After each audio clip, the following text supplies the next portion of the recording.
여러분 찬양대 찬양 잘 들으셨지요?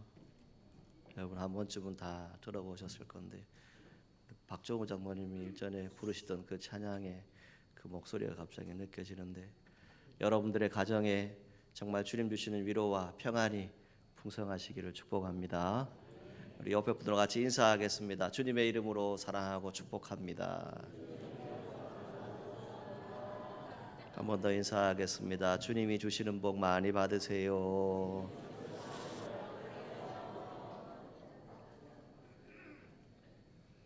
다시 한번 여러분 모두에게 하나님의 위로가 충만하시기를 소망합니다. 우리 한웅재 목사님의 찬양이 있습니다. 소원이라고 하는 곡인데요. 이 찬양의 가사를 보면 이러한 고백들이 나옵니다. 자, 우리 함께 같이 읽어보도록 하겠습니다. 삶의 작은 일에도 그 마음 알기 원하네. 그 길, 그 좁은 길로 가길 원해. 나의 작음을 알고 그분의 크심을 알며 소망 그 깊은 길로 가기 원하네. 저 높은 산이 되기보다 여기 오름직한 동산이 되길. 내 가는 길만 비추기보다는 누군가의 길을 비춰준다면 또 내가 얘기하듯이 살길. 난 그렇게 죽기 원하네. 삶의 한 절이라도 그분을 닮기 원하네. 사랑 그 좁은 깊은 높은 길로 가기 원하네. 아멘. 저 높이 솟은 산이 되기보다 여기 오름직한 동산이 되길. 내 가는 길만 비추기보다는 누군가의 길을 비춰준다면. 이 가사는 참 아름다운 신앙의 소망을 담고 있습니다. 높이 드러나는 산이 되기보다 사람들이 편히 올라올 수 있는 낮은 동산이 되고 싶다. 이 고백이 이 찬양의 가사에 담겨져 있죠. 오늘 저와 여러분들의 인생도 어쩌면 이러한 인생으로 살아갈 수 있기를 바랍니다. 위대한 사람이 되는 것이 아니라 누군가가 힘들 때 찾아올 수 있는 사람이 되는 것, 그리고 누군가의 길을 비추어 줄 수 있는 사람이 되는 것, 이것을 우리는 기억해야 할 것입니다. 우리가 인생을 돌아보면 혼자 힘으로 여기까지 온 것 같지만 사실은 다 그렇지 않죠. 우리가 힘들고 지칠 때마다 우리 곁에서는 누군가 우리를 붙들어 준 사람들이 있었습니다. 어떤 사람은 말 한마디로 여러분들을 위로했을 겁니다. 또 어떤 사람은 그저 아무 말 없이 곁에 있어 주는 것만으로 여러분들에게 큰 위로가 되었던 시간이 있었을 겁니다. 그 사람들 덕분에 우리는 다시 일어설 수 있었고 다시 걸어갈 수 있지 않습니까? 그래서 하나님은 우리의 신앙을 혼자 살아가도록 절대 부르시지 않으셨어요. 하나님은 우리를 서로를 붙들어주는 공동체로 부르셨음을 믿으시기를 바랍니다.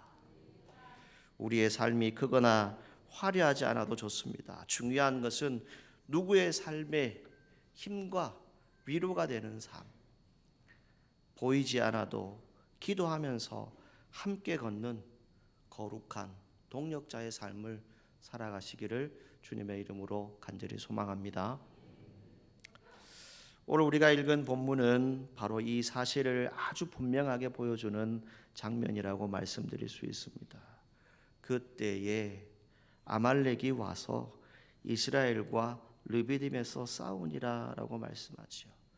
자, 이 그때 바로 앞 직전에 일어난 사건 직후의 시점을 가리킵니다. 흐름을 보면 출애굽기 17장 1절에서 7절 말씀을 우리가 참고해 볼 수 있는데 이스라엘이 르비딤에서 물이 없었습니다. 목말라 죽게 되었다고 모세에게 원망하기 시작합니다. 하나님이 반석에서 물이 나오게 하시지요. 그래서 그 장소 이름을 마사 무리바라고 부르게 됩니다. 이스라엘 자손이 다투었습니다. 분쟁했어요. 여기에 의미를 둔 장소입니다. 그들이 여호와를 시험하여 여호와께서 계신가 안 계신가 하였음이더라라고 말씀합니다. 무엇을 얘기합니까? 하나님이 정말 살아계십니까? 정말 살아계시다면 왜 우리가 목말라 죽게 하십니까? 이렇게 백성들이 원망하기 시작했다는 것이죠. 이것을 연결해서 우리가 볼 수 있는 것, 이스라엘 백성들이 광야에서 하나님을 시험하고 있다는 거예요. 그 인생길에서 하나님의 살아계심을 분명히 알고 있는 사람들인데 이들이 하나님을 원망한다는 것이죠. 불평합니다. 바로 그 시기에 아말렉의 공격이 발생한 겁니다. 아말렉의 공격, 신명기 25장 17절에서 18절을 보시게 되면 그 의미가 설명이 되어지는데 두 부분을 연결하면서 이 사건의 성격을 보겠습니다. 자, 신명기 25장 17절 18절 우리 자막에 나오니까 같이 읽겠습니다. 너희는 애굽에서 나오는 길에 아말렉이 내게 행한 일을 기억하라. 곧 그들이 너를 길에서 만나 내가 피곤할 때에 내 뒤에 떨어진 약한 자들을 쳤고 하나님을 두려워하지 아니하였느니라. 아멘. 자, 여기에 핵심은 세 가지입니다. 뭐예요? 가장 먼저는 이 아말렉이 앞에서 공격했어요? 뒤에서 공격했어요? 뒤에서 공격을 했어요. 약한 자를 나르는 아주 비열한 공격적인 방법이죠. 그리고 두 번째는 피곤하고 지쳐 있을 때 공격했습니다. 세 번째는 하나님을 두려워하지 않았다라고 성경은 말씀합니다. 즉 아말렉은 전쟁이라기보다 약자를 노린 약탈의 공격입니다. 출애굽기 17장의 상황, 이스라엘은 광야에서 이 먹는 물 문제로 지쳐서 지금 다투고 있어요. 공동체 안에 노인들도 있겠죠. 어르신들도 있을 겁니다. 아이도 있었을 겁니다. 약한 자들이 있었겠죠. 그들이 어디에 있었을까요? 앞쪽에 있었을까요? 뒤쪽에 있었겠죠. 바로 그때 아말렉이 공격을 하는 겁니다. 신명기는 이것을 단순한 전쟁이 아니라 약한 자를 노린 하나님 없는 공격이다라고 평가를 합니다. 그래서 하나님이 내린 명령이 뭡니까? 신명기 25장 19절 말씀인데요. 자, 19절 말씀 자막에 좀 비춰주시죠. 25장 19절 제가 읽겠습니다. 그러므로 내 하나님 여호와께서 내게 기업으로 주어 차지하게 하시는 땅에서 내 하나님 여호와께서 사방에 있는 모든 적군으로부터 내게 안식을 주실 때에 너는 천하에서 아말렉에 대한 기억을 지워버리라. 너는 잊지 말지니라. 이렇게 말씀합니다. 여러분 나중에 성경을 보시는데 자 이걸 같이 비교해서 보면 오늘 본문 14절에 뭘 얘기합니까? 여호수아의 귀에 외워 들리라. 내가 아말렉을 없이하여 천하에서 기억도 못하게 할 것이다. 그리고 16절에 여호와가 아말렉과 더불어 대대로 싸우리라 하셨다 하였더라 라고 말씀합니다. 이게 여러분 성경의 역사 가운데 그대로 기록되어져 있어요. 사무엘상 15장을 보게 되면 사울이 왕이 되었을 때 하나님 명령해요. 아말렉을 멸망시켜라. 그리고 우리가 아는 사건이 있죠. 에스더서를 보게 되면 하만이라고 하는 사람이 나오죠. 그가 바로 이 아말렉 족속의 왕족입니다. 이 전쟁 무엇입니까? 하나님 백성을 공격한 거예요. 약자를 노린 아주 악한 행위죠. 그리고 무엇보다 하나님을 두려워하지 않는 민족. 그들에 대한 하나님의 심판이 성경에 기록되어져 있습니다. 아말렉은 단순한 민족이 아닙니다. 하나님 백성을 대적하는 상징적인 적으로 계속 성경에서 등장을 합니다. 인터넷에 한번 찾아봤어요. 아말렉 족속이 오늘날에 어떤 민족을 이루고 있을까? 여러분, 하나님의 말씀은 한 점 부끄럼 없이 그대로 이루어집니다. 한 점도 변화 없이 그대로 이루어집니다. 오늘 성경에 뭐라고 했죠? 다 지워버리겠다라고 분명히 말씀하셨어요. 여러분 한번 찾아보십시오. 아말렉 족속 정말 흔적도 없이 세계사에서 사라졌습니다. 왜 그랬어요? 하나님을 두려워하지 않았기 때문에. 그때의 아말렉 공격은 단순한 전쟁이 아닙니다. 하나님 백성, 약자를 노린 공격이에요. 그래서 성경이 특별히 기억되고 심판 선언까지 이어지는 사건으로 성경은 기록하고 있습니다. 이스라엘 백성이 광야길을 걷습니다. 아말렉과 전쟁을 하게 되죠. 여호수아는 군사들을 이끌고 전쟁터로 나갑니다. 모세는 산꼭대기에 올라가서 하나님을 향해서 손을 들고 있습니다.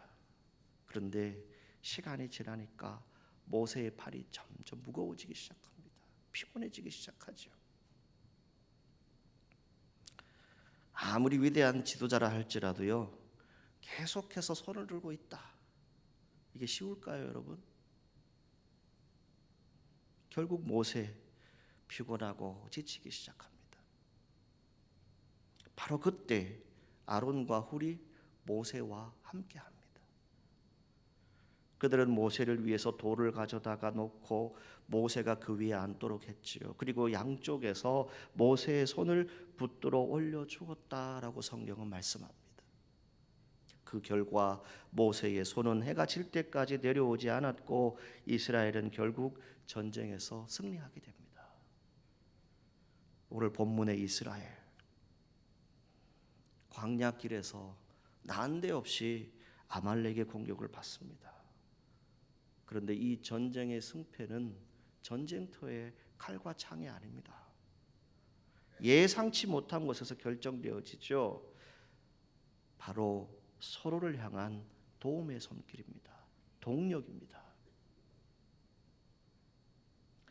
오늘 말씀을 통해서 오늘 저와 여러분들이 누군가에게 승리를 선물할 수 있는 거룩한 동력자가 될 수 있기를 간절히 소망합니다. 가장 먼저 아무리 믿음이 좋은 사람도 지칠 수 있다는 겁니다.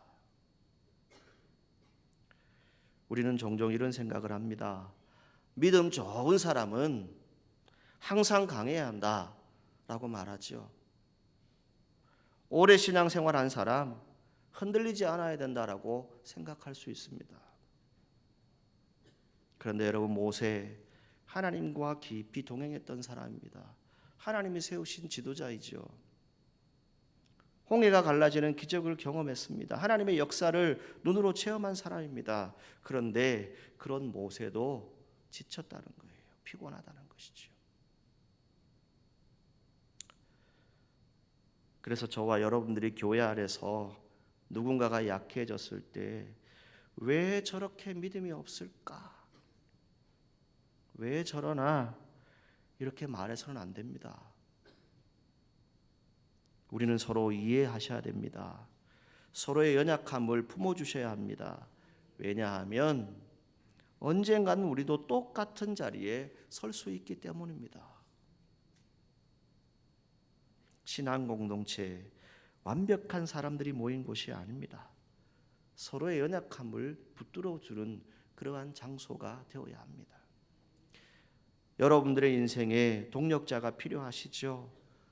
인생을 살아가다 보면 누군가에게 기대고 싶은 그런 순간들이 있지 않습니까? 때로는 마음이 지칠 때가 있어요. 믿음이 약해질 때도 있고, 또 여러분 각자의 삶의 무게가 너무 무거울 때가 있습니다. 그때 우리에게 필요한 거 누군가의 조언이 아닙니다. 그저 한 사람, 그 한 사람의 존재가 필요합니다. 그 사람이 옆에 있어 주는 것만으로도 다시 일어설 수 있는 힘을 얻게 됩니다. 그래서 하나님은 우리의 신앙을 혼자 살아가도록 절대 만들지 않으셨어요. 연합해서 아름다운 공동체를 이루라고 말씀하고 있죠. 우리는 함께 믿음의 길을 가도록 부름받은 거룩한 동력자, 공동체임을 꼭 기억하시기를 바랍니다. 두 번째는요, 하나님은 서로 붙들어주는 거룩한 동력자들, 이 공동체들을 통해서 일하고 계십니다. 모세가 지쳤을 때 하나님께서는 모세에게 특별한 기적을 주시지 않으셨어요. 하나님이시니까 전쟁 그냥 끝내버릴 수도 있잖아요. 그런데 기적을 베풀지 않으셨어요. 갑자기 모세의 팔에 어떤 힘이 생기게 하지도 않으셨어요. 대신에 아론과 훌이 함께했다. 이것이 성경의 내용입니다.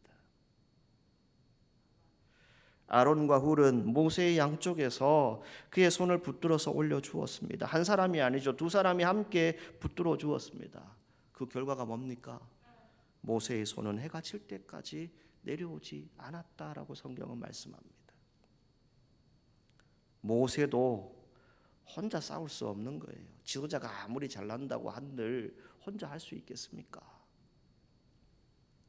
모세는 산 꼭대기에 올라가서 하나님께 기도하며 손을 들고 있습니다. 그런데 성경은 아주 인간적인 사실을 보여주고 있죠. 모세의 팔이 피곤해졌다라고 말씀합니다. 믿음의 지도자였던 모세도 피곤할 수 있다는 거예요. 지칠 수 있다라고 하는 것을 말해줍니다. 여러분, 기도의 손을 들어주는 동력자들이 되시기를 주님의 이름으로 축복합니다. 이스라엘이 싸우는 동안 모세의 손이 올라가면 이스라엘이 이기고 손이 내려가면 누가 이겼다고요? 아말렉이 이겼어요. 지도자, 또 우리와 함께하는 지체, 우리의 이웃들, 영적 전쟁에서 승리하려면 누군가는 반드시 기도의 손을 들어주어야 합니다. 진정한 도움은 그 사람을 위해서 하나님께 손을 들어주는 것입니다. 여러분, 이렇게 한번 같이 얘기해 보시죠. 내가 기도하고 있어. 옆에 분들 좀 보시고, 내가 기도하고 있습니다.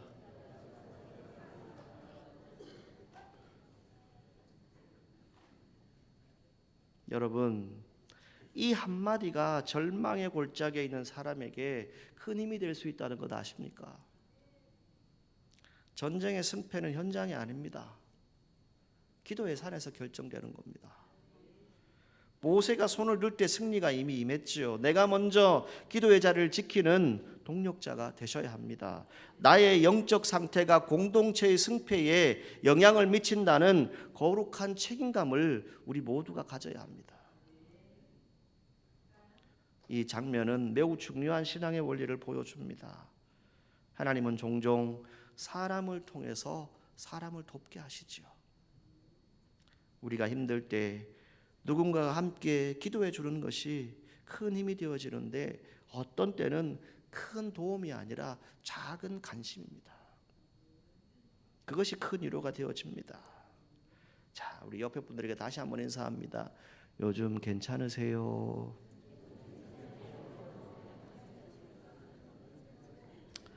여러분, 요즘 괜찮으세요라고 하는 이 한마디가 그 옆에 분, 그 사람을 다시 일어나게 할 수도 있습니다.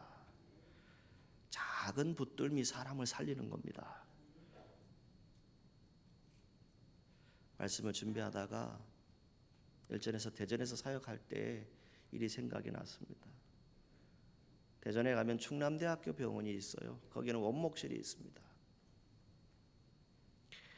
거기 한 분이 병원에 입원을 했는데 병이 깊어졌어요. 몸도 약했어요.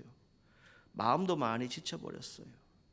병실에 누워있는 시간이 길어지니까 점점 희망을 잃어가고 있었어요. 그런데 그 병원에는 매일 병실을 돌면서 환자들을 격려하는 자원봉사자들이 있어요. 그 중에 한 분이 특별한 일은 아니었는데 환자들의 손을 잠시 잡아주고는 오늘도 잘 견디셨습니다. 괜찮습니다. 하나님이 함께 하십니다. 이 말만 하는 거예요. 그 환자에게도 매일 찾아와서 손을 잡아 주었어요. 그리고 늘 같은 말을 했습니다. 괜찮습니다. 하나님이 함께 하십니다. 처음에는 그 환자도 별로 큰 의미를 두지 않았어요. 그런데 시간이 지나면서 그 손길이 큰 힘이 되기 시작했습니다. 나중에 그 환자는 이렇게 말했습니다. 목사님, 나는 그 봉사자가 내 병을 고친 것이 아니라고 생각합니다. 하지만 그분이 내 마음을 살려주었습니다.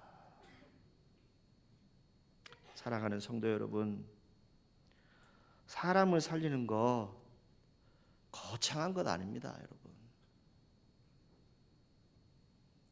누군가의 손을 잠시 잡아주는 것, 누군가를 위해서 기도해 주는 것, 괜찮습니다라고 말해 주는 것, 이 작은 붙듦이 한 사람을 다시 살아나게 할 수 있습니다. 아론과 훌이 함께했죠. 그들은 모세를 위해서 돌을 가져와서 앉혔다라고 말했습니다. 양옆에서 그의 손을 붙들어서 올려 주었습니다. 아론과 훌, 모세를 대신해서 기도하지 않았어요. 모세가 끝까지 기도할 수 있도록 환경을 만들어 주고 그저 그 곁을 지켜 주었습니다.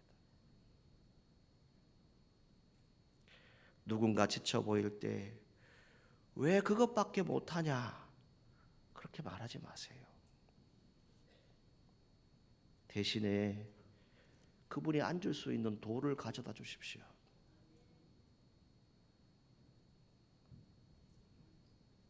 떨리는 팔이 있습니까? 그 밑에서 그냥 묵묵히 받쳐만 주십시오.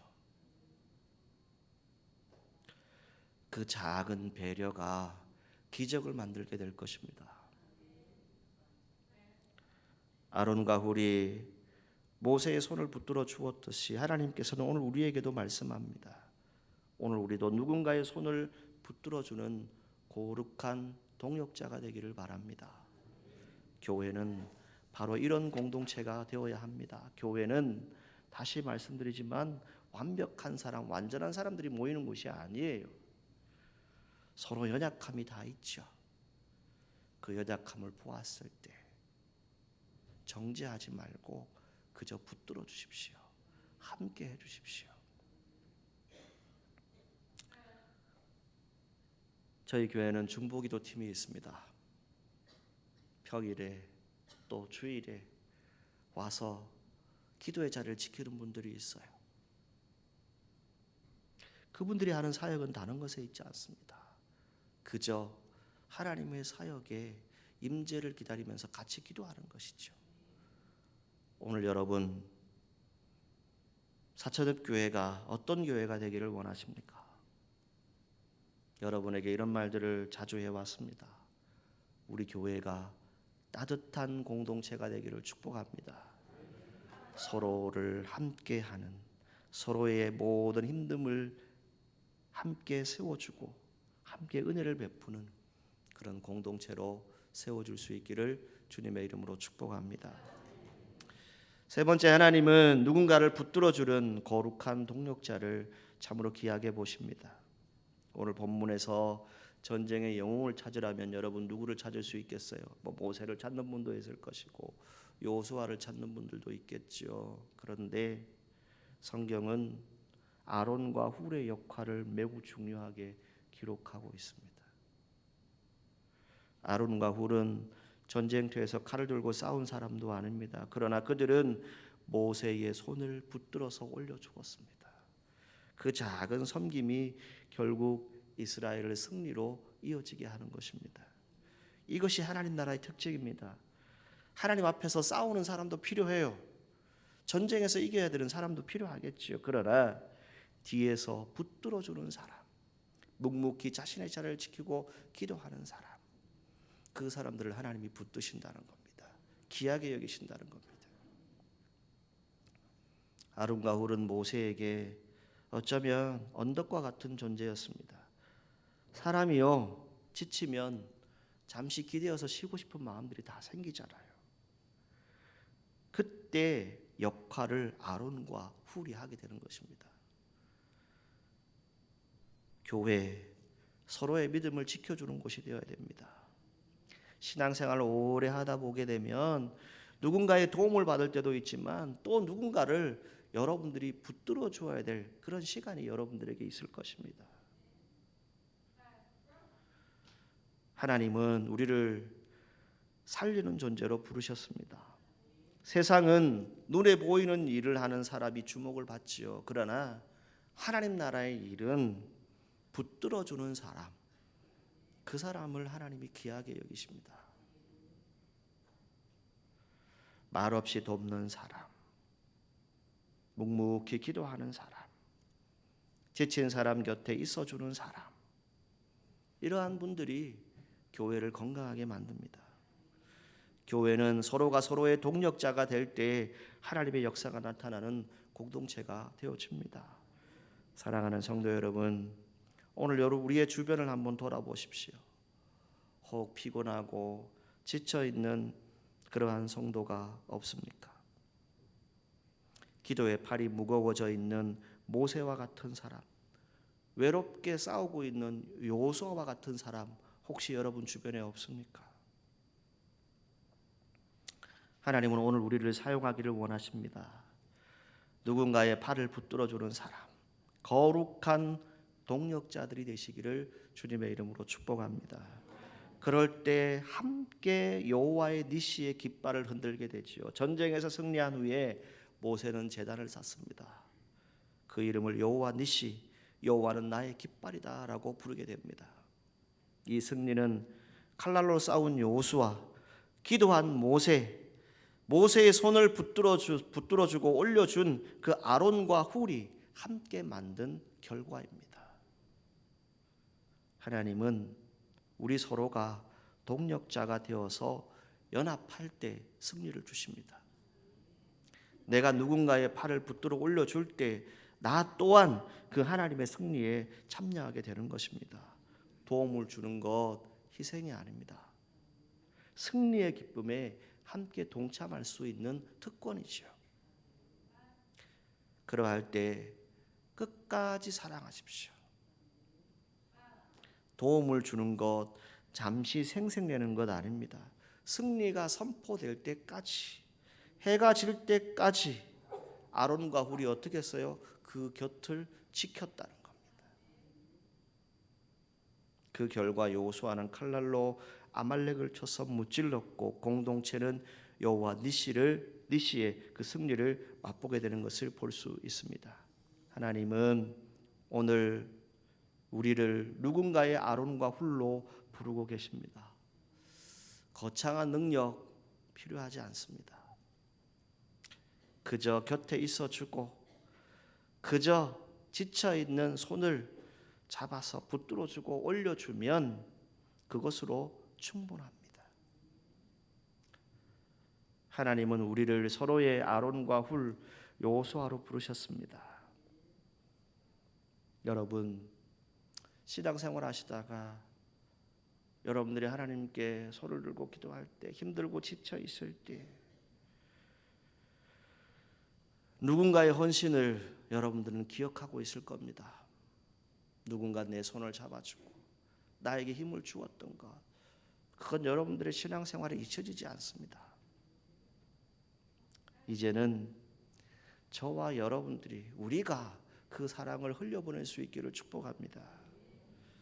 이번 한 주간 우리 주변에 혹시 지친 영혼들이 있다면 그 곁에서 묵묵히 그 손을 들어 올려주는 든든하고 거룩한 동력자들이 되시기를 바랍니다.